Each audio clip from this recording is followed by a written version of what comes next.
तो पहले पटल की चर्चा करते हैं। पहले हमने कल की क्लास में हमने इंट्रो देख लिया था पांचों पटल का, है ना, सार रूप में। आज हम डिटेल से पढ़ेंगे प्रथम पटल, द्वितीय पटल, तृतीय पटल और चतुर्थ और पंचम पटल। ठीक है, तो आज की क्लास क्या होगी, प्रथम पटल की होगी। ठीक है, जिसमें डिटेल्स में पढ़ाया जाएगा आप लोगों को। कल हमने प्रथम पटल को थोड़ा सा फिर से कल का हम पढ़ेंगे रिवीजन तौर पर। चलो, प्रथम पटल में बताया गया है ज्ञान और अज्ञान की विस्तृत व्याख्या दी गई है। प्रथम पटल में एक क्वेश्चन भी आया हुआ था कि प्रथम पटल किस नाम से जाना जाता है, तो दार्शनिक मान्यताएं।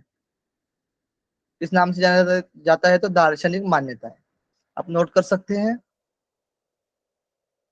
ज्ञान और अज्ञान की विस्तृत व्याख्या की गई है। उसके बाद ज्ञान से पहले अज्ञान के बारे में कहा गया है। किस तरह के लोग भ्रम में फैले हुए हैं, यानी अज्ञान की बातें बता रहे हैं, अज्ञान की बातें में बता रहे हैं कि किस तरह से लोग भ्रम में फैले हुए हैं।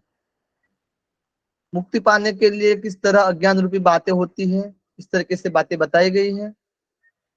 मुक्ति के लिए एकमात्र योग शास्त्र ही है, महत्ता का एकमात्र, बाकी अन्य चीजों की कोई जरूरत ही नहीं है। इसलिए जो अज्ञान रूपी बातें पहले बताया गया है, फिर उसके बाद ज्ञान की बातें बताई गई है। तर्क वितर्क करते रहते हैं, मंत्र जप, तंत्र जप, कर्मकांड, ये सारी बातें बताई गई है। ठीक है, इनमें से जो प्रमुख बात है वो योग शास्त्र है। योग शास्त्र से आपको मेन जो लाभ होने वाला है वहां से ही होगा, तो बाकी की कोई जरूरत नहीं है। ठीक, इस तरीके से बताया गया है। वेद में दो वर्गीकरण किए गए हैं, कर्म कांड और ज्ञान कांड। ये आप लोग नोट कर लीजिए। वर्गीकरण कौन से किए गए हैं वेद में, तो कर्म कांड और ज्ञान कांड।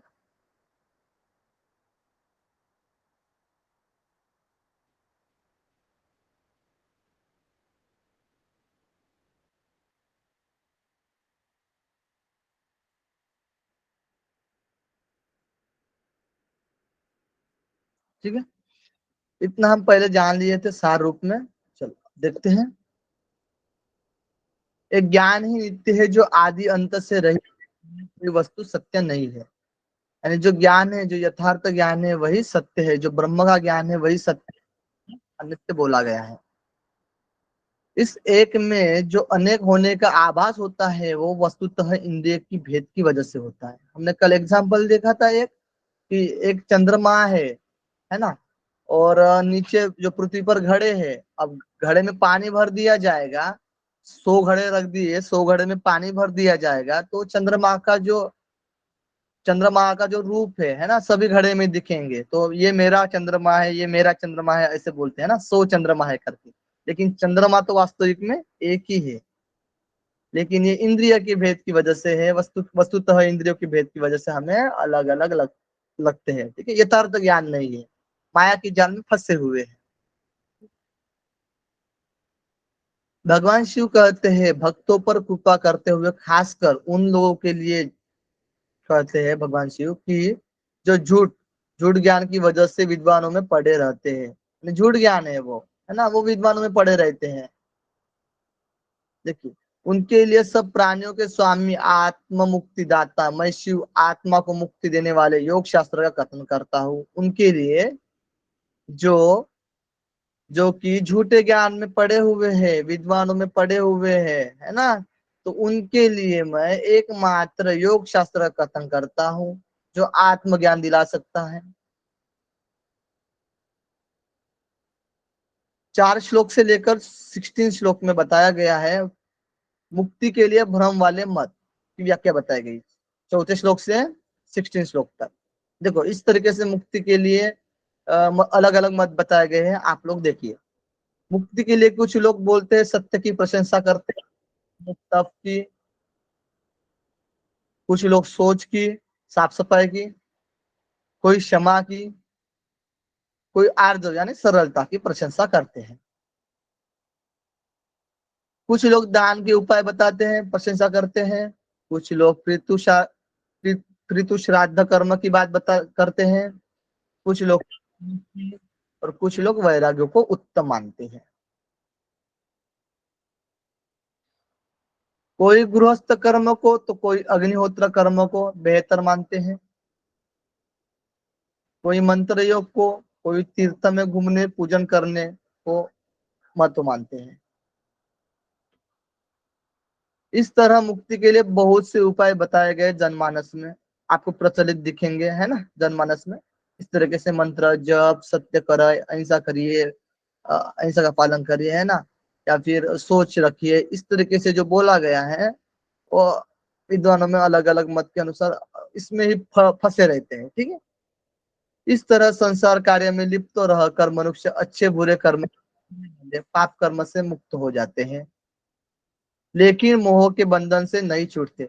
पाप कर्म से तो मुक्त होते हैं, जो बताया गया है ना, सत्य का मार्ग जो बताया अभी हमने, जप मंत्र करना, सोच करना, सत्य बोलना, हिंसा का पालन करना, है ना, पितृतोष कर्म करना, अग्निहोत्र कर्म करना, इस तरह से बातें की गई है। ये पापों को तो मुक्ति हो सकती है, पाप ना, पाप कर्मों तो धुल जाते हैं हमारे, लेकिन फिर भी मोह के नहीं छूटता, यानी मोह का जो बंधन है उससे हम नहीं छूट पाते। इसीलिए तो योग शास्त्र का अभ्यास करना चाहिए, है ना। ऐसे मनुष्य को ऊपर बताए मतों के अनुसार चलते हुए बार बार जन्म लेते रहते हैं, यानी जीवन, यानी जीवन मृत्यु के चक्कर में घूमते रहते हैं, यानी किसी को नर्क मिलता है, किसी को स्वर्ग मिलता है ना, जीवन मृत्यु के चक्कर में फंसे ही रहते हैं, लेकिन उनको पूरी तरह से मुक्ति नहीं होती है। इसीलिए योग शास्त्र एक में उपाय बताया गया है। भगवान शिव कहते हैं कि कुछ बुद्धिमान लोग ये जो सर्वव्यापी आत्मा को उसको अनेक बताते हैं, है ना। कुछ लोग क्या करते हैं, आत्मा को अनेक बताते हैं। यहाँ तक अभी तक मैंने पढ़ा है, यहाँ तक किसी को कुछ डाउट हो तो बताइए। मैं कल भी इस पर चर्चा की गई थी, कल भी। सर अग्निहोत्र कर्म क्या होता है? क्या? सर अग्निहोत्र कर्म क्या होता है? हाँ, अग्निहोत्र वेद में बताया गया है ना, जो ऋग्वेद यजुर्वेद में बताया गया है। अग्नि की पूजा करते हैं हम, सूर्य देवता की पूजा करते हैं अग्निहोत्र कर्म में। यज्ञ। अग्नि की पूजा करते हैं हम,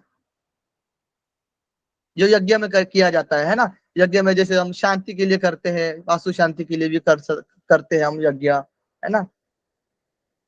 कोई जैसे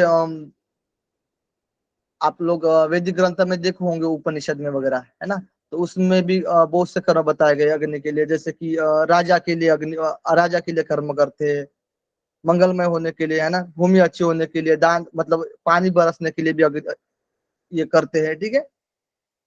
अन्न अच्छा, अन्न ज्यादा पके, ज्यादा मिले अन्न अन्न हमें, है ना, इस तरीके से। तो अच्छे काम के लिए हम अग्निहोत्र कार्य करते हैं। ठीक है। सर इसका अग्निहोत्र ये कर्म हो यानी गया। हवन बोल सकते हैं ना, हवन क्रिया। यज्ञ में, हाँ। सर ये हवन क्रिया होती है और इसका एक विशेष समय होता है। ये सूर्य उदय के समय 5 मिनट में के बीच में किया जाता है और सूर्य अस्त के समय 5 मिनट के अंतर में किया जाता है। अच्छा, मतलब सूर्योदय के पहले मतलब सूर्य उदय हो रहा है उस समय पे एग्जैक्ट, और सूर्य अस्त हो रहा है उस समय, मतलब वो जो 5 मिनट का ड्यूरेशन होता है उस समय किया जाता है ये हवन। भगवान शिव कहते हैं कि कुछ बुद्धिमान लोग ये आत्मा को, सर्वव्यापी आत्मा को, उसको अनेक बताते हैं ना। आत्मा तो वैसे एक ही है, लेकिन बहुत से लोग अलग अलग बताते हैं। कुछ अलग मत वाले का कहना है कि जो दिखता है सिर्फ वही मौजूद है, जो हमें दिख रहा है वही मौजूद है, बाकी का कोई अस्तित्व नहीं है। ऐसे लोग ये भी कहते हैं कि स्वर्ग को किसने देखा है, नरक को किसने देखा है, मतलब ये इनकी नजर में स्वर्ग नरक भी नहीं है, देखा भी नहीं है ना, स्वर्ग को कौन देखा है, नरक कौन देखा है, तो फिर इनकी नजर में स्वर्ग नरक भी नहीं है। इस तरीके से बातें होती है। और कुछ मत कहते हैं कि ज्ञान का प्रवाह की ही सब कुछ है, कोई शून्य को महत्व मानते हैं, तो बहुत लोग प्रकृति पुरुष दोनों को महत्व मानते हैं, है ना, कि शून्य को, सिर्फ शून्य को ही महत्व मानते हैं, कोई प्रकृति पुरुष, जैसे सांख्य दर्शन में, योग दर्शन में प्रकृति और पुरुष को माना गया है। कुछ लोग तो ऐसे हैं जो अपनी बुद्धि के हिसाब से ही संसार भगवान वगैरह को मान बैठते हैं, है ना। मतलब संसार संसार को यानी बुद्धि की, सॉरी, कुछ लोग तो ऐसे ही है जो अपने बुद्धि के हिसाब से ही संस्थान वगैरह को मान बैठते हैं। आवाज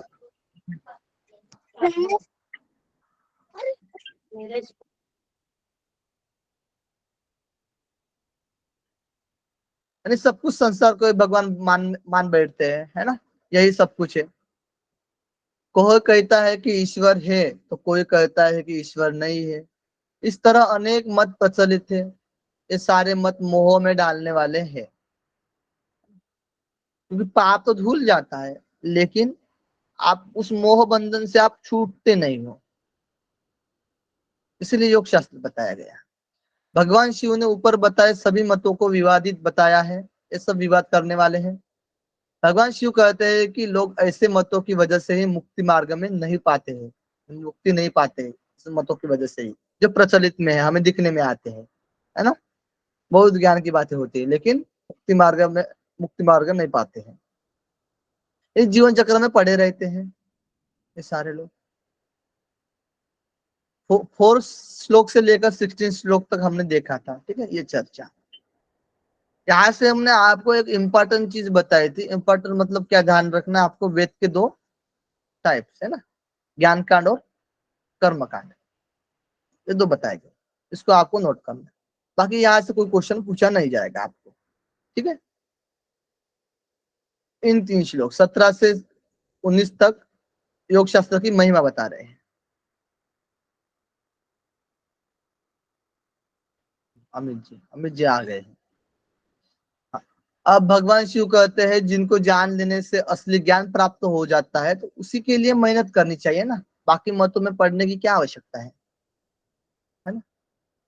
जो असली ज्ञान है, जो यथार्थ ज्ञान है, जो हमें योग शास्त्र से मिल रहा है ना, तो फिर बाकी पर मेहनत करने की क्या जरूरत है। इसलिए आपको योग शास्त्र पर मेहनत करनी चाहिए। भगवान शिव कहते हैं मेरे द्वारा गुप्त योग शास्त्र का वर्णन किया गया है। गुप्त योग शास्त्र का वर्णन किया गया है किनके द्वारा, शिव जी के द्वारा। महात्मा और श्रेष्ठ भक्तों को ही सिर्फ यह ज्ञान मिलना चाहिए। तो महात्मा और श्रेष्ठ भक्तों को ही ये सिर्फ ज्ञान मिलना चाहिए, ये भी बात बताई गई है। और ऊपर क्या हमने देखा था, जो विद्वान में फंसे हुए हैं, है ना, मतंतर में फंसे हुए हैं, सिर्फ वो पाप तो धुल जा रहे हैं लेकिन उनको मुक्ति नहीं मिल रही है, उनके लिए वे योग शास्त्र बता रहे हैं। और महात्मा और श्रेष्ठ भक्तों को ही सिर्फ यह ज्ञान मिलता है। दोनों बात नोट कर लीजिए, महात्मा और श्रेष्ठ भक्तों को ही सिर्फ यह ज्ञान मिलना चाहिए, है ना। महात्मा और श्रेष्ठ भक्तों को ही सिर्फ यह ज्ञान मिलना चाहिए। ठीक है, अब पढ़ते हैं आगे। कर्म फल की चर्चा की गई है, ये इम्पोर्टेंट है। इसको आपको बस जो मैं आपको बोलता हूँ ना नोट करने के लिए, तो पूरा तो आप लिख नहीं सकते हो, तो एक हिंट टाइप अपने मन में लिख लेना, फिर पीडीएफ में आप क्या करिएगा, उसको हाईलाइट कर दीजिएगा, है ना।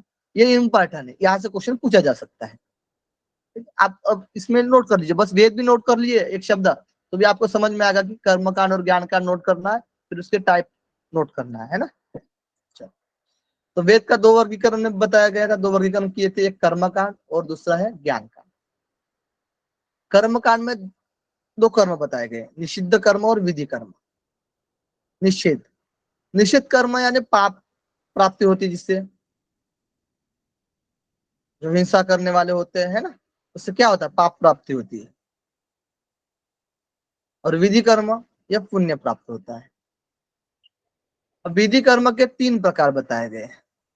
विधि कर्म कितने प्रकार बताए गए, 3 प्रकार बताए गए, जो कि इस तरह की से है, नित्य, नैमित्तिक और काम्य। आपको एक हिंट देते जाऊंगा, ठीक है। पातंजलि योग सूत्र में शुक्ल कृष्ण और शुक्ल कृष्ण और अशुक्ल और अकृष्ण, इस तरीके से कर्म बताए गए हैं। जो कि अशुक्ल और अकृष्ण बताए गए योगी के बताए गए हैं, और शुक्ल कृष्ण मिश्रित ये सामान्य लोग के लिए बोला गया है, ठीक है। अब इसमें क्या बता रहा है शिव संहिता में कि विधि कर्म के 3 टाइप्स आते हैं। पहले तो कर्म के 2 टाइप्स आते हैं, निषिद्ध कर्म और विधि कर्म। निषिद्ध यानी पाप प्राप्ति होती है, जैसे कि हिंसा आदि करते हैं हम। और विधि, विधि यानी उससे क्या होगा, पुण्य प्राप्त होगा। तो पुण्य प्राप्त किन किन से होगा, नित्य कर्म, नैमित्तिक कर्म और काम्य कर्म, ये तीनों से क्या होगा, पुण्य की प्राप्ति होगी। अच्छा, तो नित्य कर्म यानी हम स्नान आदि वगैरह करते हैं, स्नान करना, खाना करना, मूल मूत्र त्याग करना, ये नित्य कर्म है, ये तो करना ही हमें है ना। रोज ब्रश करना सुबह उठकर करते हैं, नित्य कर्म में आ जाएगा। ये किस श्रेणी में आएगा, नित्य कर्म की श्रेणी में, स्नान आदि वगैरह। फिर नैमित्तिक कर्म यानी कोई निमित्त आ गया है, जैसे फिर समझ घर में कोई हानि हो गई है ना, यानी कोई मृत्यु पाया है घर में, है ना, घर वाला कोई, तो हम क्या करते हैं, पितृदोष करते हैं, उसका दोष दूर करने के लिए निमित्त आ गया अब, है ना। तो शुभ मंगल हो, अच्छा हो, अच्छे के लिए, उसकी शांति के लिए, है ना, फलिच्य के कर्म के लिए हम करते हैं निमित्त कर्म। जैसे कि पहले प्रचलित भी था, है ना, कि बिल्ली सामने से गई है, काली बिल्ली सामने से गई है, अरे यार अब कुछ अशुभ होगा, है ना, तो फिर शांति करो, यज्ञ करो, भवन करो, है ना, ये सब किया जाता है। मतलब निमित्त का आ गया, अब निमित्त आ गया, कर रहे हैं। सर ये सब नहीं बोलिए सर, ये सब पाखंडी लोग करता है। Hello hello. हाँ सर, ये सब पाखंडी लोग करता है, इसके संग साइंटिफिक कोई ये नहीं, ताल्लुक नहीं है, अंधविश्वास है सब। लेकिन पहले करते थे ना जी, हम ये बोल रहे हैं। अभी भी करते हैं, अभी भी करते हैं, इसके खिलाफ हम सब सब नफरत करते हैं, अभी भी करते हैं सब। हाँ, देखो अनसाइंटिफिक, पढ़े लिखे आदमी भी करते हैं, बोलते हैं भूत है, पढ़े लिखे आदमी भी करते हैं, और हाँ, डॉक्टर बन गया फिर भी वैसे बात करते हैं, अनसाइंटिफिक। देखिए साइंटिफिक बात अलग करते हैं, और जो कोई पुरानी की बात होती है, जो प्राचीन में प्रचलित होती है ना, वो थोड़ा सा अलग ढंग से करते हैं, वो चलती आ रही है उसको ही फॉलो करते रहते हैं। और साइंस क्या करते हैं, नया क्या है ना, जो क्या लगता है आपको, है ना, उस पर ज्यादा फोकस रखते हैं, जो प्रूव करके दिखाया जाता है उस पर ज्यादा फोकस करते हैं। तो ये नैमित्तिक पहले करते थे, इसके बेसिक पर आपको एग्जाम्पल दिया, है ना, बस आपको। Yes yes yes sir, yes yes. हाँ, ओके, काम थैंक यू सो मच। काम्य कर्म में व्रत पूजा आदि करते हैं। काम्य कर्म यानी कर्म जो हम करते हैं, जैसे कि हमें जीआरएफ निकालना है ना, काम्य कर रहे हैं, कर्म कर रहे हैं हम, ठीक है, पढ़ाई कर रहे हैं हम, ठीक है, यानी काम्य में यानी कर्म कर्म हो जाते हैं, जो जो हम काम्य कर्म करते हैं। जैसे कि व्रत करते हैं हम, है ना, जैसे करते हैं ना व्रत की, जैसे पूर्णिमा के वक्त या मतलब वट सावित्री होती है, उसमें व्रत करते हैं पुरुष की आयु के लिए, है ना, पति पति की आयु के लिए, उस तरीके से व्रत पूजा भी किया जाता है, काम्य कर्म में आ जाती फल की प्राप्ति के लिए। है। फल की प्राप्ति के लिए, जैसे कि अब हमें जीआरएफ करना है ना, पढ़ाई कर रहे हैं हम, काम्य कर्म कर रहे हैं, जीआरएफ, उसके लिए काम्य कर्म में आ जाए। काम्य कर्म होता रहता है, इसलिए नीचे आपको बताऊंगा और उसको स्पष्ट करूंगा। फल के 2 प्रकार है, स्वर्ग और नरक। स्वर्ग की प्राप्ति भी होती है और नरक की प्राप्ति भी होती है, यानी स्वर्ग यानी पुण्य और नरक यानी पाप, ये आपको समझना है। स्वर्ग की प्राप्ति होगी या नरक की प्राप्ति होगी, चाहे पुण्य का भोग हो या पाप का भोग हो, उसके अनुसार स्वर्ग नरक की प्राप्ति होती रहती है, फिर पुण्य भी हो या पाप भी हो। भोग के बाद फिर पुनर्जन्म होता है, पुनर्जन्म होता रहता है, तो पाप पुण्य होगा तो, है ना, इसलिए दोनों को मिटाने की बात कहते हैं, पाप और पुण्य को भी आपको मिटाना है। इसीलिए तो पहले हमने जो देखा था, है ना, जो वाद विवाद कर रहे थे, है ना, कोई अनेक आत्मा है, कोई एक आत्मा है, इस तरीके से बात, कोई प्रकृति पुरुष, कोई सत्य को मान रहे हैं, है ना, यज्ञ कर रहे हैं, इस तरीके से बातें कर रही है। तो पाप तो धुल रहा है लेकिन पुण्य नहीं धुल रहा है, मतलब पुण्य को भी मिटाना है ना, मतलब मुक्ति नहीं मिल रही है, आप लोगों को मुक्ति नहीं मिल रही, तो फिर मुक्ति के लिए क्या करना है, दोनों को मिटाना है, ठीक है। अब दोनों रहेंगे तो पुनर्जन्म होता ही रहेगा। यानी कि स्वर्ग में भी अगर कामना बढ़ जाए, भोग विलास की इच्छा बढ़ जाए, तो उसकी पूर्ति अगर किसी कारण से न हो पाए तो दुख ही होगा, है ना। स्वर्ग में भी क्या होगा कि भोग विलास की इच्छा बढ़ जाए, है ना, बढ़ी जाएगी। जैसे हमारी इच्छा बढ़ती जाती है ना, हमारे पास संसाधन आता जाता है, और हमारे पास जैसे कि पैसा आ जाता है ना, तो हमारे संसाधन भी बढ़ जाते हैं, ये लेना है वो लेना है ना, इस तरीके से। तो स्वर्ग में अगर कामना बढ़ जाए और भोग विलास की इच्छा बढ़ जाए, तो उसकी पूर्ति अगर किसी कारण से न हो पाए तो दुख ही होगा। ठीक है। योग प्राप्ति के लिए कौन से कर्म त्यागने की बात की जा रही है? तो नित्य और नैमित्तिक कर्म। नित्य और नैमित्तिक कर्म की इसको, हाँ ठीक है। योग प्राप्ति के लिए कौन से कर्म त्यागने की बात की जा रही है? नित्य और नैमित्तिक और काम्य कर्म की बात नहीं की गई है। ठीक है, यहाँ पर देख लीजिए।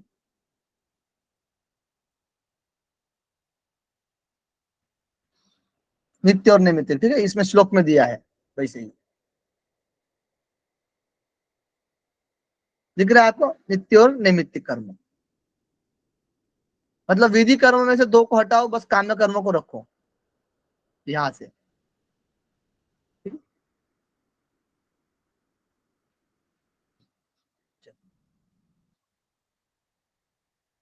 31 से 41 तक श्लोक में ज्ञान की प्रशंसा की गई है। ज्ञान की क्या की गई है? प्रशंसा की गई है। ज्ञान की महत्ता बताई गई है। देखो महत्ता में क्या बता रहे हैं, देखिए, कर्म कांड को जब त्याग दोगे तो ज्ञान मार्ग की तरफ प्रवृत्त हो जाओगे। यानी आपको कर्म कांड जब त्याग लोगे तो क्या करोगे? फिर ज्ञान मार्ग की तरफ प्रवृत्त हो जाओगे। इसलिए नित्य और नैमित्तिक कर्मों को त्यागना है ना, और फिर ज्ञान मार्ग में आना है आपको, कर्म कांड को त्याग करके।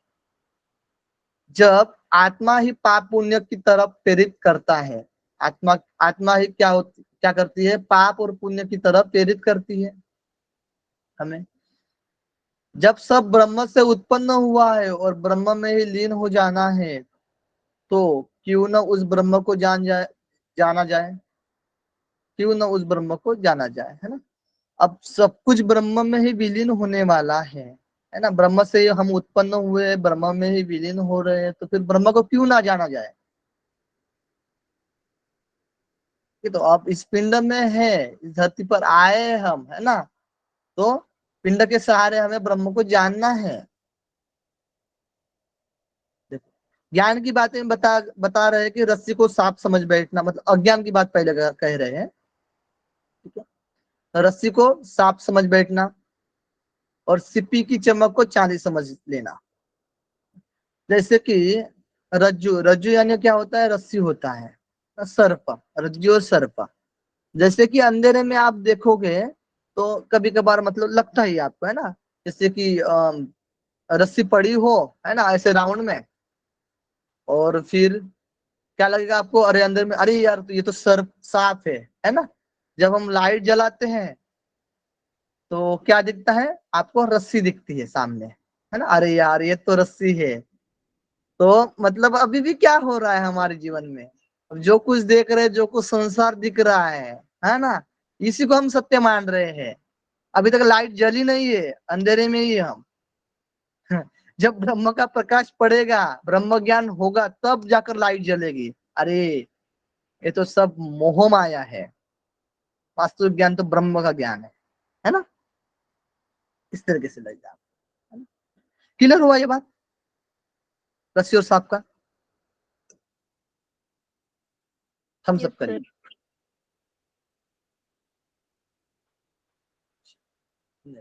यहाँ तक क्लियर हुआ सबको? मैं जहां पर नोट करने के लिए बोलता हूँ, मैं बार बार हर क्लास में, मतलब हर क्लास में बोल ही रहा हूँ, है ना, कि जो पॉइंट नोट करने के लिए बोलता हूँ आपको वो नोट करना है करके, वहां से क्वेश्चन पूछेगा। ठीक है। सीपी की चमक को चांदी समझ लेना। जैसे हम प्रमाण में देखते हैं ना, प्रत्यक्ष, अनुमान, आगम, उपमान, अर्थापत्ति, अनुपलब्धि। अनुपलब्धि में जाओगे ना आप, तो उसमें एक एग्जाम्पल दिया जाता है ना। जैसे समुद्र के किनारे से आप जा रहे हो, साइड से, है ना, वहां पर एक शिम्पी दिख रही है। शिम्पी तो मतलब चमकता हुआ कुछ दिख रहा है, तो आप क्या समझते हो उसको? चांदी समझते हो, है ना। कहीं पर भी हो, ये शिम्पी है ना, आपको दिख लेगी। अब ज्यादातर क्या नदी किनारे साइड में दिखती है ना, तो समझ दिख लीजिएगा, दिख गई तो आप वो चमक को देखकर क्या समझते हो कि चांदी है ना, वो तो चांदी है। लेकिन आप पास जाकर देखोगे तो अरे यार ये तो शिल्पी है, यानी पहले का क्या ज्ञान होगा वो चला जाएगा, यानी जो पहले का अभाव था वो दूर हो जाएगा, जो रियलिटी है, जो यथार्थ ज्ञान है वो आपको मिलेगा। ठीक है। आत्मा ज्ञान से क्या होता है?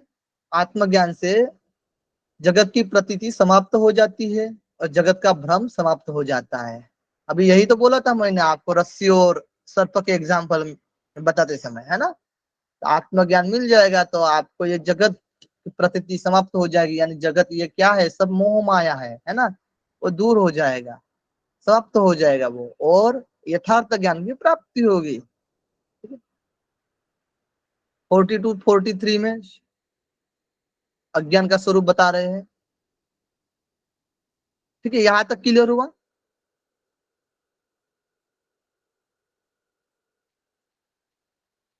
ठीक है, ये ज्ञान की बातें हैं, आत्मज्ञान से ये ज्ञान का उल्लेख है इसमें। सोनू जी, अजय जी, बाकी लोग थम्स अप करिए। आयुषु जी, अनूप जी, चंचला जी, मीना जी, पूजा जी, श्वेता जी, शालिनी जी, प्रशांत जी, सेजल जी, जयंत जी, रूबी जी, बाकी लोग सभी थम्स अप करिए। लेखा जी, सुनीता जी, जानकी जी, तोमेश जी, पूजा जी, दीपाली जी, चलो रिया जी। हाँ देखो, अब देखिए अज्ञान, अज्ञान का स्वरूप बता रहे हैं 42 से 43 श्लोक में। अज्ञान है, ज्ञान की बातें हो रही है कि पिलिया अविद्या रूपी है, पिलिया है ये, अविद्या रूपी है। जैसे देखिए कि जब पिलिया ठीक हो जाता है तो स्वरूप उभर जाता है ना।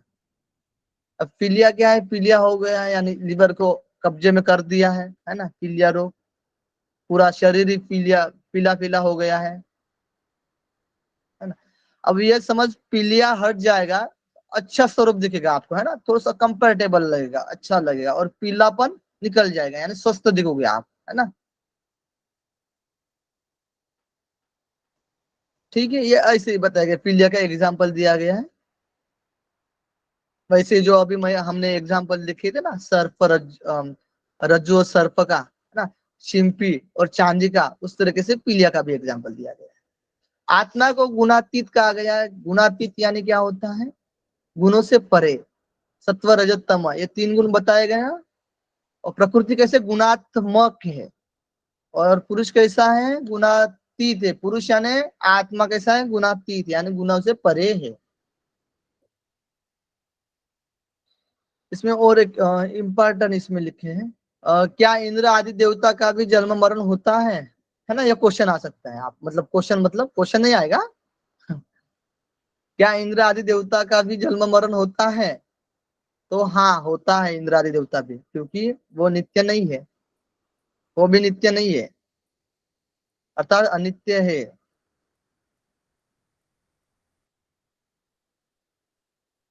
तो अनित्य है तो उसका आभास कैसे होगा, नहीं होता है उसका आभास, कि वो अनित्य है। तो इनका भी जन्म मरण होता है, इंद्र आदि देवता का।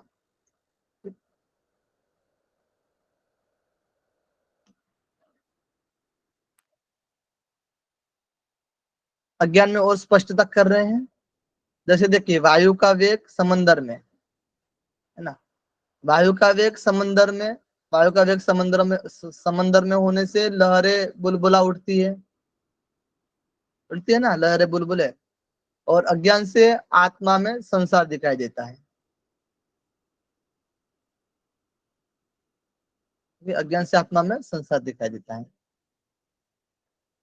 वायु के वेग से समंदर में लहरें बुलबुले उठती है और अज्ञान से आत्मा में संसार दिखाई देता है। एक एग्जांपल आपको दे सकता हूं मैं, जैसे कि एक तालाब है ना, एक तालाब है, ये क्या है, चित्त है हमारा। एक तालाब क्या है, चित्त है हमारा।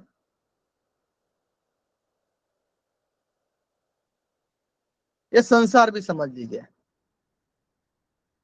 ये संसार भी समझ लीजिए चित्तों को। ये तालाब को संसार भी समझ सकते हो आप, चित्त भी समझ सकते हो, दोनों तरीके से। अब ये पत्थर है ना, ये पत्थर डालेंगे जल में, तालाब में डालेंगे, तो क्या होगा, बुलबुले, है ना। समुद्र में तो बुलबुले, तालाब में तो बुलबुले आएंगे ही, लेकिन ये वृत्तियां, चित्त में क्या होगी, वृत्तियां उत्पन्न होगी, है ना। एक से बढ़कर एक वृत्तियां उत्पन्न होगी। अब पत्थर क्या है, ये विषय है, विषय, है ना। अब आप एक चित्त वृत्ति के एग्जाम्पल में आपको बताया, यानी ये तालाब जो है वो चित्त है, और ये जो पत्थर जो है वो वृत्तियां है, विषय है, सॉरी विषय है, ठीक है। जब ये विषय तालाब में पड़ेंगे तो ये जो बुलबुले है ये वृत्तियां है ना, अनेक सारे वृत्तियां उत्पन्न होंगे, ठीक है। ये हुआ चित्त के सेंस में, जैसे चित्त वृत्ति निरोध, है ना, उसमें जब हम जाते हैं चित्त, चित्त के इसमें, ठीक है, डेफिनेशन में, तो ये चित्त के एग्जाम्पल में आएगा, ठीक है। अब देखिए तालाब क्या है, संसार है, ठीक है। और एक पहले एग्जाम्पल देते हैं, ये वायु, समंदर और लहरें का। तो वायु क्या है, विषय है, वायु क्या है, विषय है, ये वायु क्या है, विषय है। और समंदर, वायु तो विषय हो गया, ठीक है। ये तालाब यानी समंदर है। अब ये विषय यानी वायु, वायु का स्पर्श होगा तालाब में तो लहरें बुलबुलें आएंगी, है ना। क्लियर हुआ ये बात, चित्त और वायु, समंदर और बुलबुले वाला, ये क्लियर हुआ, ठीक है। अब इसका दिखाते हैं आपको, अज्ञानता, आत्मा और संसार, इसी में, एक ही इसमें, एक ही चीज में, ठीक है। ये जो तालाब बोले थे ये संसार है, ये क्या है, संसार है ना। तालाब ये संसार है, और ये जो विषय है वो अज्ञानता है। विषय क्या है, अज्ञानता है ना, अज्ञानता है। भाई अज्ञानता इसमें जाएगी, यानी ये जो चित्त हमने बोला, ये जो जल है ना, जल को ही चित्त बोला ना, ये जो जल है, यानी जल को हम बोलेंगे अब आत्मा। तो ये अज्ञानता आत्मा में जाएगी, है ना, तो संसार दिखाई देगा, ये तालाब दिखाई देगा, है ना, संसार दिखाई देगा, ठीक है। यानी अज्ञानता से आत्मा में संसार दिखाई देता है, आत्मा में क्या होता है, संसार दिखाई देता है, ठीक है। थोड़ा बहुत आपको समझ में आया होगा, दो तीन एग्जांपल एक ही में दे दी। क्लियर हुआ क्या, हम सब करिए।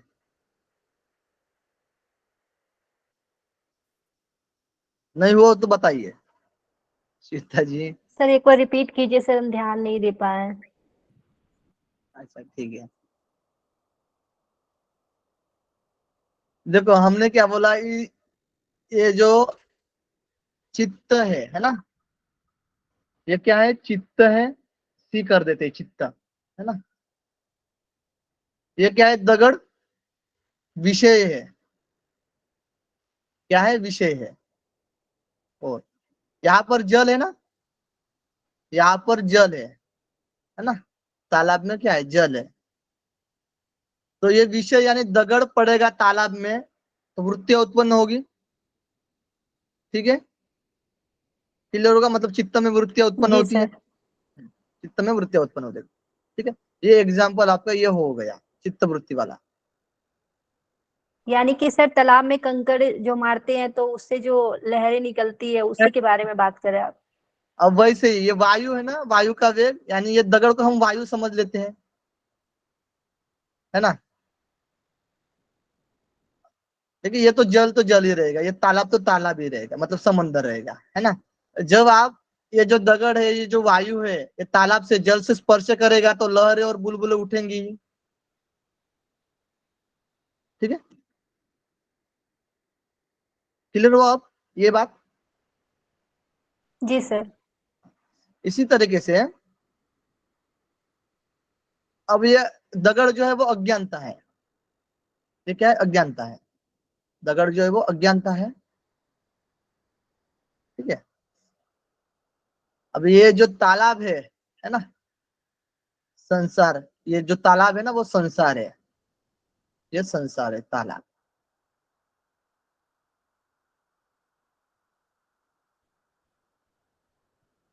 तालाब में क्या है? आत्मा है। ये पूरा तालाब को मिलकर संसार बन जा रहा है, ठीक है, ये पूरा, हाँ, ये संसार है, और ये जो उसके अंदर का जो है, ठीक है, जल यानी आत्मा है। देखिए, ये अज्ञान विषय, इसमें जाएंगे आत्मा में, है ना, मतलब अज्ञानता हम ले लेंगे हम अज्ञानता, तो सब क्या होगा? संसार ही दिखेगा ना आपको, दिखेगा या नहीं दिखेगा? जी सर, जी सर। संसार ही दिखेगा, यानी आत्मा में हम क्या देखते हैं? संसार ही देखते हैं। क्लियर हुआ? जी सर।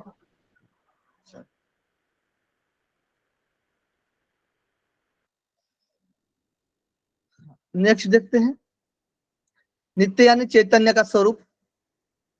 नित्य यानी चैतन्य का स्वरूप देखते हैं। अज्ञान की बातें देख ली हमने।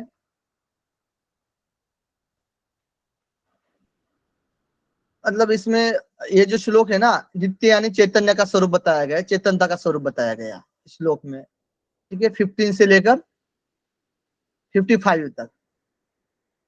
इतना भी इंपॉर्टेंट नहीं है, बस वो ज्ञान की बातें बता रहे हैं, ठीक है। समस्त संसार किससे उत्पन्न हुआ है?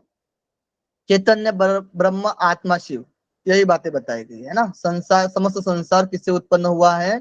तो चैतन्य ब्रह्म आत्मा या शिव, है ना। चैतन्य भी बोल सकते हैं, चेतनता, ब्रह्म भी बोल सकते हैं, आत्मा भी बोल सकते हैं, शिव भी बोल सकते हैं। समस्त संसार की उत्पत्ति हुई। हाँ श्वेता जी, आत्मा, आत्मा यानी सच्चिदानंद, सत, चित और आनंद स्वरूप है ना। सत, जिसका कभी नाश नहीं होता है। चित्त है, यानी जो पूर्ण है, देश काल की सीमा से परे है, तो पूर्ण है, देश काल सीमा से वो परे है, वो चित्त है। आनंद स्वरूप, दुख का सदा अभाव। आनंद स्वरूप में क्या होगा? दुख का सदा अभाव होगा। और सत्य यानी उसी का कभी नाश नहीं होता है, जैसे कि ब्रह्म ज्ञान, कभी ज्ञान नाश नहीं होता है। चित्त यानी जो पूर्ण है, देश काल की सीमा से परे है ना। शिव ब्रह्म का ही स्वरूप बता रहे, चित्त, है ना, आत्मा का ही स्वरूप बता रहे। आत्मा स्वरूप यानी दुख का सदा अभाव, पहले में कभी नाश नहीं होगा, यथार्थ ज्ञान, दूसरे में देश काल से परे, और तीसरे में दुख का सदा अभाव। ठीक, इस तरीके से आत्मा का स्वरूप बतलाया गया है, सच्चिदानंद। ज्ञान स्वरूप है, ज्योति स्वरूप है, ज्ञान स्वरूप भी है, ज्योति स्वरूप भी है।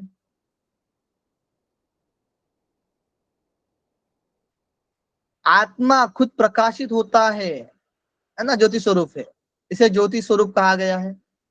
आत्मा खुद प्रकाशित होता है। जब आप ये चीज कहाँ पर डिक्लेयर करोगे अच्छे से? पातंजलि योग सूत्र के कौन से पाद में बताया गया है आत्मा खुद प्रकाशित है? हेलो हेलो, आपसे पूछ रहे हैं। समाधिपाद, हाँ हाँ हाँ, समाधिपाद। नहीं, आत्मा खुद प्रकाशित होता है, यानी आत्मा प्रकाशित होता है, और प्रकाशित कौन नहीं रहता है? इस तरीके से बातें हुई थी ना, इसमें होती है केवल पाद में चित्त को, चित्त का खुद का प्रकाश नहीं होता है। ये आत्मा खुद ही प्रकाश रहता है, खुद ही प्रकाशमान रहता है ना। और दृष्टा प्रकाश चित्त का होता है, वो प्रकाश होता है। प्रकाशित होता है। चित्त जो होता है वो दूसरों से यानी आत्मा से प्रकाशित होता है, ठीक है। यानी आत्मा खुद ही प्रकाशित है, यह केवल पाद में चर्चा आती है, ठीक है। 62 से 70 श्लोक में आत्म साक्षात्कार का औचित्य बताया गया है। आत्म साक्षात्कार की बातें बताई गई है। आत्मा का साक्षात्कार 62 से लेकर 70 तक। आत्मा को आत्मा के द्वारा आत्मा में ही ये योगी देखता है, तेजी से समाधि में रमने लग जाता है। यानी आत्मा को आत्मा के द्वारा और आत्मा में ही एक योगी देखता है ना। जैसे कि भगवत गीता में 6वें अध्याय में बताया गया है कि आत्मा ही, मतलब मैं जो होता है, जो आत्मा होता है ना, वो खुद का ही खुद शत्रु होता है, और खुद का ही खुद मित्र भी होता है ना। शत्रु भी और मित्र भी बोला गया है ना।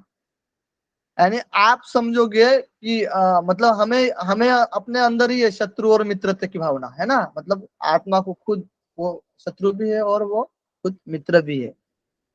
आपको डिपेंड करना है आपको क्या करना है ना। तो मित्रता की तरह भावना रखोगे आप, मतलब हम ये कर सकते हैं, हम जीआरएफ निकाल सकते हैं, ऐसी भावना रखोगे, है ना, तो आत्मा आपका मित्र बन जाता है। और आप बोलोगे यार नेट जीआरएफ, नेट भी नहीं हो पाएगा, है ना, इतना बड़ा सिलेबस है, कैसे कवर कर पाएंगे, है ना, नहीं हो पाएगा हमसे यार, कितना करेंगे, कैसे करेंगे, क्या करेंगे, समझ में नहीं आ रहा है, क्लास भी नहीं कर रहे कंटिन्यू, हो भी नहीं पा रहा है, कर इच्छा भी नहीं हो रही, समझ में भी नहीं आ रहा है ना, इस तरीके से चीजें कर देंगे हम, तो वो शत्रु बन जाएगा आत्मा। ठीक है, तो अपना मित्र भी आत्मा ही और शत्रु भी आत्मा ही। ठीक है, आपको क्या समझना है, आपको क्या करना है, ठीक है, आपको वो सोचना है। मित्र बनाइए, मित्रता की तरह काम करेगा, और शत्रु बनाओगे तो शत्रु की तरह काम करेगा, है ना। लो में चौहान जी, ठीक है, क्लियर हुआ ये बात। संसार 3 रूप। अमित जी आप ध्यान दे रहे हैं? आयुषी जी, श्वेता जी, शत्रु, मित्र और उदासीन, है ना, संसार के भी 3 रूप बताए गए हैं। एक तो शत्रु भी दिखने में आते हैं, बस हमें प्रैक्टिकल ऐसे एग्जांपल ले सकते हैं ना। संसार में शत्रु भी होते हैं, कोई हमारे मित्र भी होते हैं, कोई उदासीन लोग भी दिखते हैं, है ना। एक श्लोक आता है ना, मैत्री करुणा मुदितोपेक्षानाम सुख दुख पुण्य पुण्य विषयानाम भावना चित्त प्रसादनम, है ना, चित्त प्रसाद के लिए चित्त शुद्धि के उपाय बताए गए हैं पतंजलि योग सूत्र में, समाधि पाद में। मैत्री करुणा, उदासीन के प्रति करुणा, है ना, और मैत्री पुण्य के प्रति। ठीक है, इस तरीके से शत्रु, मित्र, उदासीन, संसार के 3 रूप।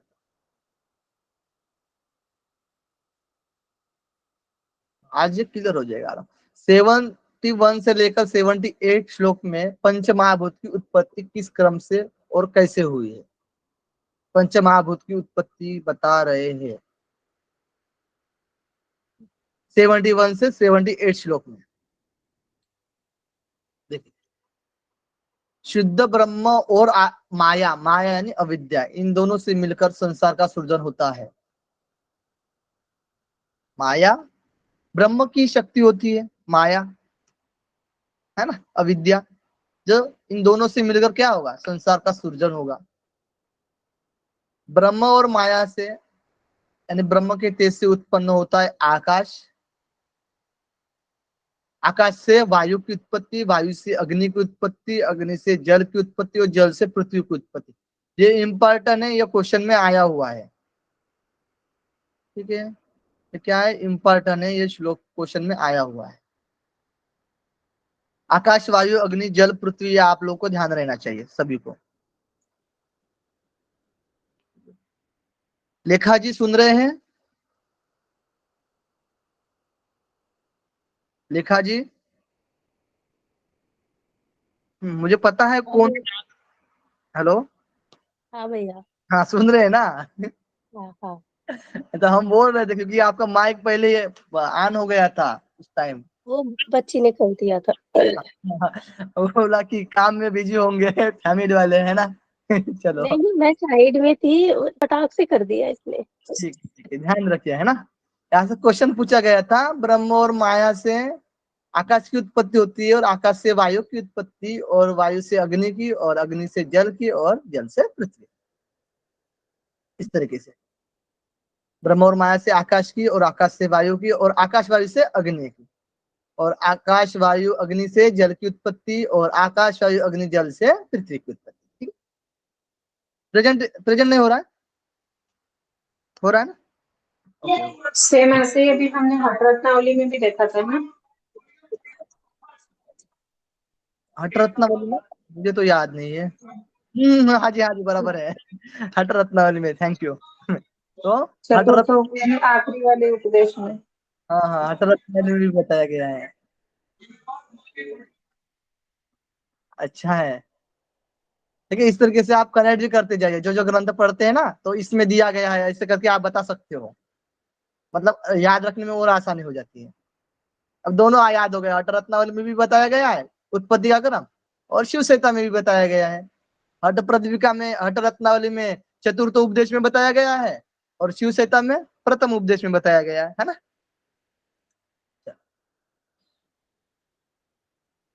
आकाश, वायु, अग्नि, जल, पृथ्वी, है ना। अब इनके जो गुण तन्मात्र होते हैं वो शब्द, स्पर्श, रूप, रस और गंध सीक्वेंस है ना। आकाश का गुण 1 होता है और वायु के गुण 2 होते हैं, शब्द और स्पर्श, और अग्नि के गुण 3 होते हैं, शब्द, स्पर्श, रूप, ये तीनों चीजें होती है। और जल शब्द, स्पर्श, रूप, रस, पृथ्वी शब्द, स्पर्श, रूप, रस, गंध, ये पांचों चीजें मिलकर पृथ्वी में होती है। आकाश यानी कर्ण, कान,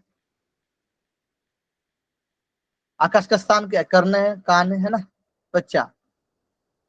वायु यानी स्पर्श करना, त्वचा को स्पर्श करते हैं। अग्नि, अग्नि यानी आंख,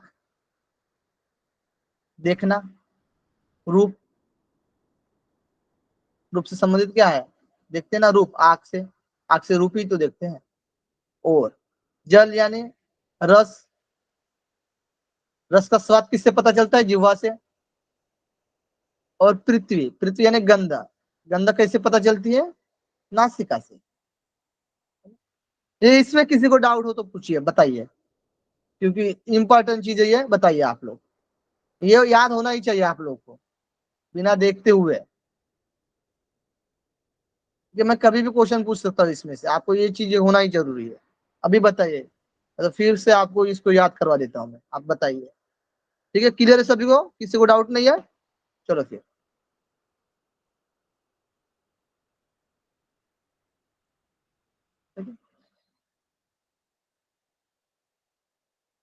जड़ चेतन सब चैतन्य से भाषित हुआ है। जड़ चेतन जगत रूप में काल्पनिक ही है और इसका नाश होने पर सिर्फ चैतन्य ही बचता है। यानी जो जड़ चेतन है ना, जड़ चेतन जगत रूप में काल्पनिक है, काल्पनिक है ये। इसका नाश होने पर, ये जड़ चेतन का नाश होने पर सिर्फ चैतन्य बचता है।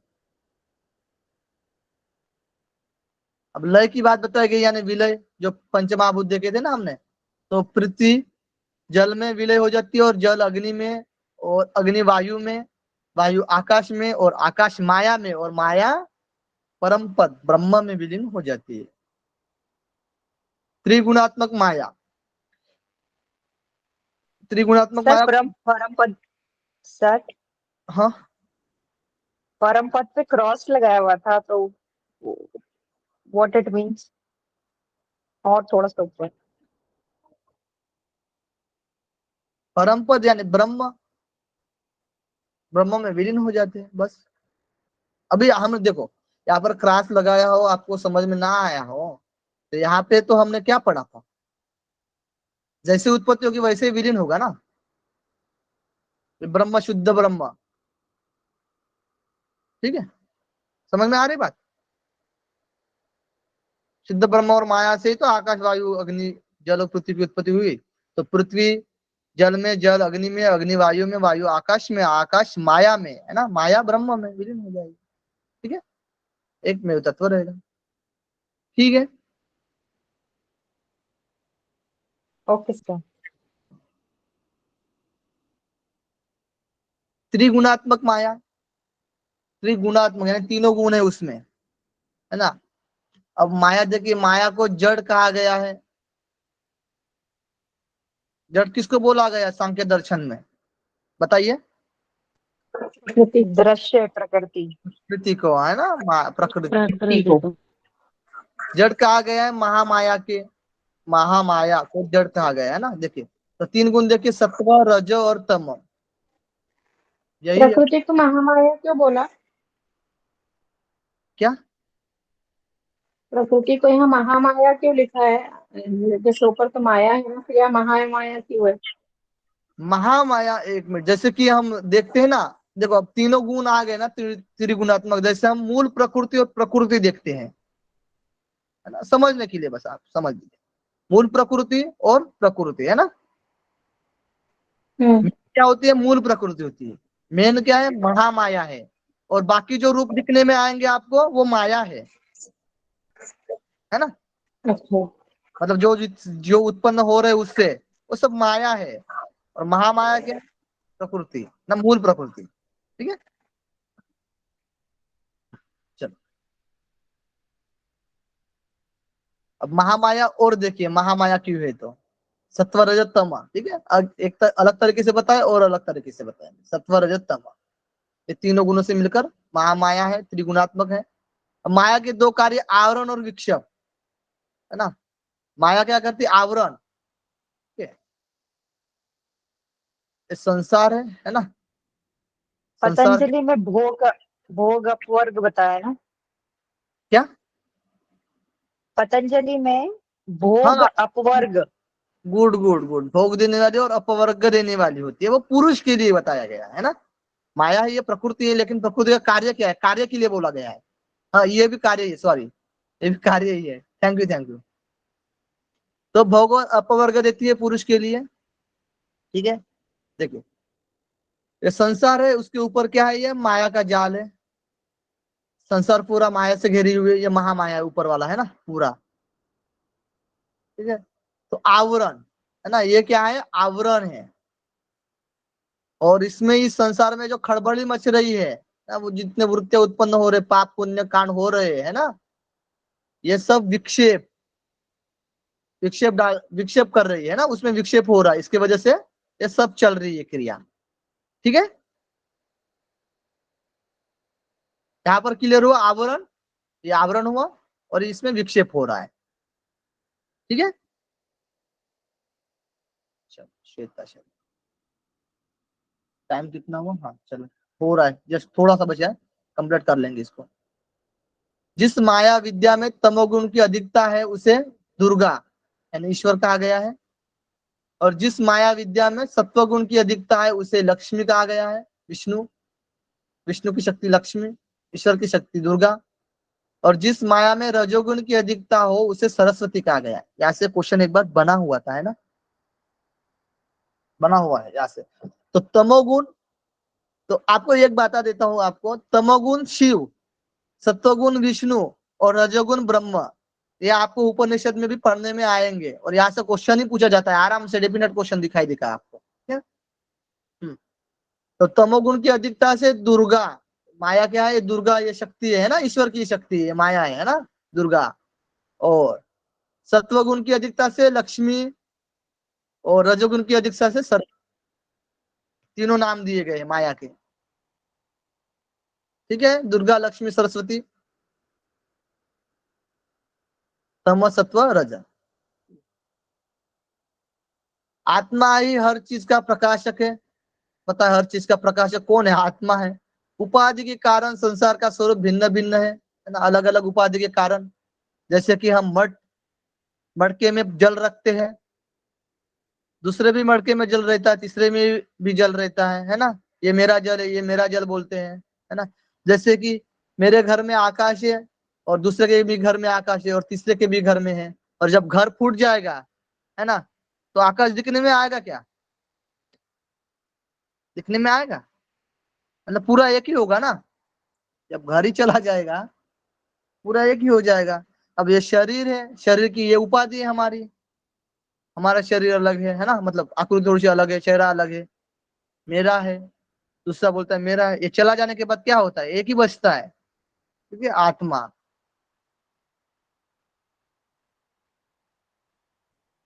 तो ये शरीर के रंग रूप की वजह से, अलग अलग दिखने की वजह से, हम उपाधि की वजह से अलग अलग समझते हैं, है ना। संसार का स्वरूप भिन्न भिन्न लगता है, लेकिन वो एक ही है, ये आत्मा ही। चलो, आत्मा की साधना के फायदे, बस 2 मिनट सर आए हैं,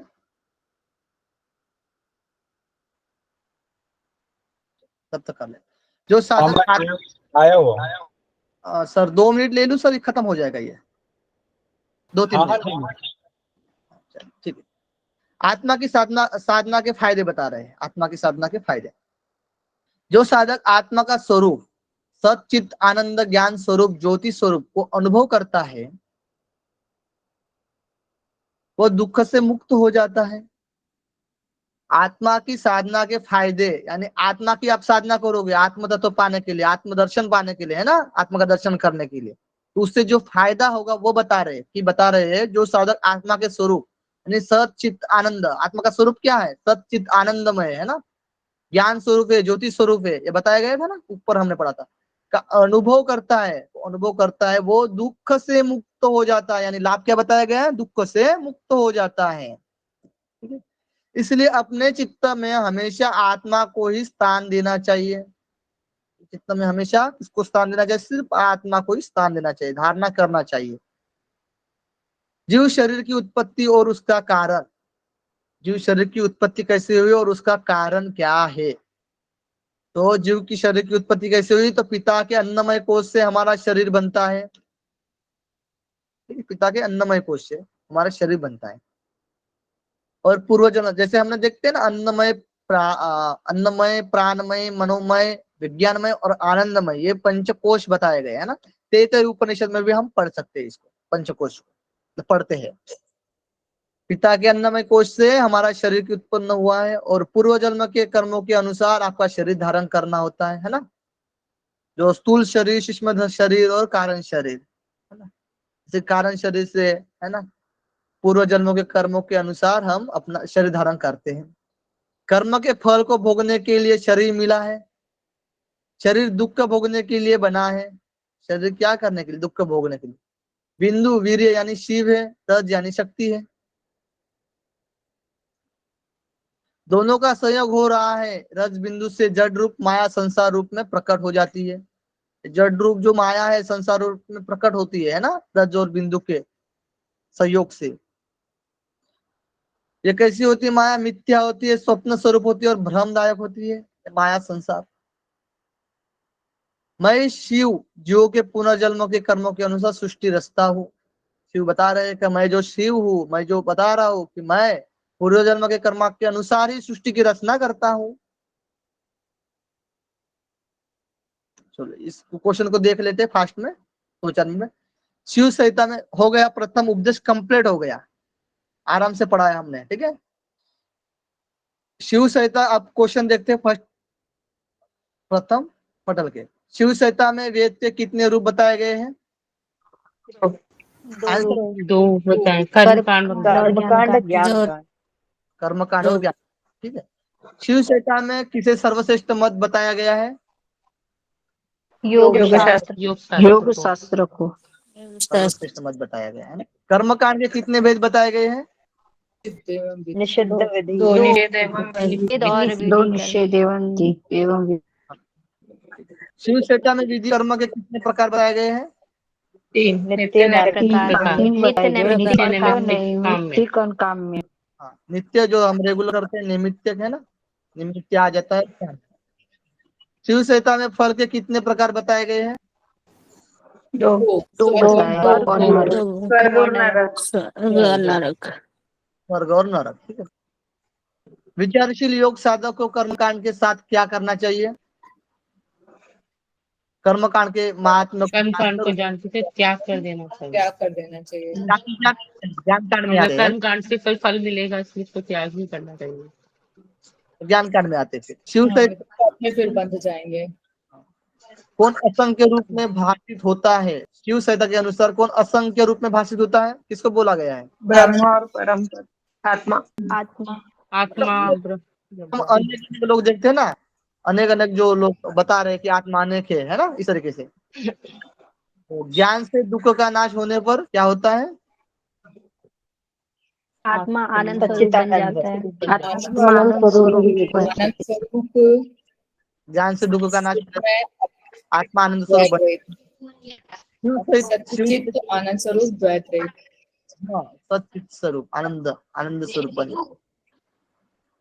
शिव संहिता में संसार के व्यवहार को कितने प्रकार में बांटा गया है? 3 प्रकार। कितने प्रकार बताए गए? शत्रु, मित्र और उदासीन, 3 प्रकार बताए। आत्मा और माया के सहयोग से क्या होता है? संसार होता है। आत्मा को हम ब्रह्म भी बोल सकते हैं। संसार ब्रह्म के तेज से कौन सा भूत उत्पन्न होता है? आकाश महाभूत। महाभूत का गुण शब्द। आकाश से कौन सा भूत उत्पन्न होता है? वायु वायु वायु पृथ्वी महाभूत में कितने गुणों से संपन्न है पृथ्वी महाभूत? शब्द स्पर्श पांच शब्द स्पर्श रस रूपन और गंध। रस रूप गंधा।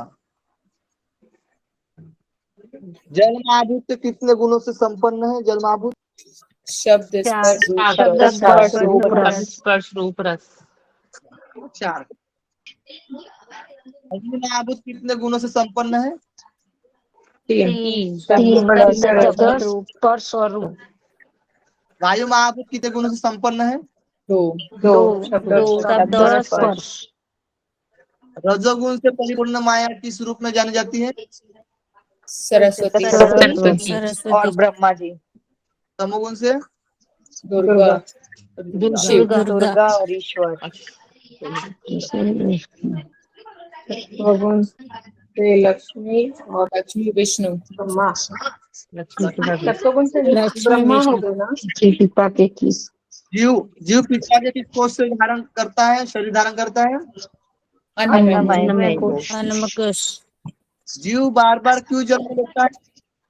पूर्व जन्मों के पूर्व जन्मों के फल जन्म लेता है तो जन्म के फल को भोगने के लिए।